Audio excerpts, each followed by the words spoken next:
TADB ni benki ya serikali iliyoanzishwa kwa malengo makuu mawili.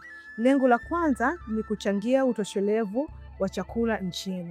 Lakini lengo la pili, kuchochea mabadiliko ya kilimo kutoka kwenye kilimo cha kujikimu kwenda kilimo cha biashara yenye tija pamoja na ushindani. TADB inahakikisha kuwa wakulima, wafugaji, wavuvi, vikundi vya wazalishaji, vijana, wanawake na wadau wengine wa sekta ya kilimo wanapata huduma za kifedha zinazowawezesha kuongeza uzalishaji na kipato. Benki ya Maendeleo ya Kilimo inatambua mchango mkubwa sana wa wanawake pamoja na vijana kwenye sekta ya kilimo. Tafiti zinaonyesha kwamba 67% ya wanawake nchini wanajihusisha na sekta ya kilimo. Hivyo basi, benki kupitia mikopo ya moja kwa moja ina scheme ambayo inaitwa Women and Youth Scheme au mpango wa wanawake na vijana, ambao mpango huu unatoa mikopo yenye masharti nafuu kwa wanawake na vijana.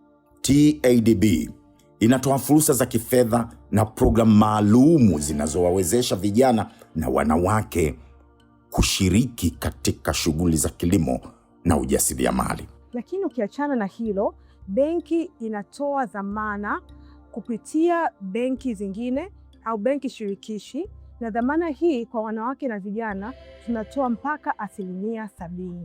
TADB inafadhili shughuli zote kuanzia uzalishaji wa mazao, usindikaji, uhifadhi, usafirishaji hadi masoko. Hadi kufikia mwaka huu, TADB imedhamini zaidi ya wanawake na vijana 31,000.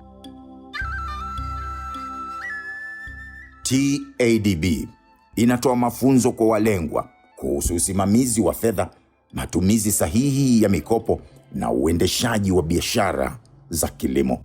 Ina miradi mbalimbali inayolenga wanawake na vijana. Kwa mfano, kupitia ufadhili wa JICA, TADB inatoa mikopo kwenye mazao makuu matano ya kimkakati ikiwemo mpunga, mahindi, alizeti, ngano na hususan kwa wanawake na vijana mazao ya kibustani au horticulture. Mikopo hii inalenga manunuzi ya mitambo ya mashine ya kilimo, ujenzi wa maghala na kadhalika. Inahamasisha matumizi ya mifumo ya kidigitali ili kurahisisha upatikanaji wa huduma za kifedha kwa wakulima walio maeneo ya pembezoni na vijijini.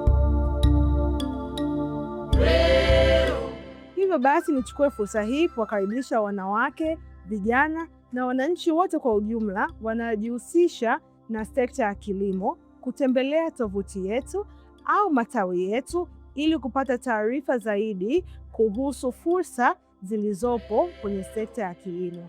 TADB tunasema kilimo kinabenkika. Hii ndiyo TADB, Benki ya Maendeleo ya Kilimo Tanzania.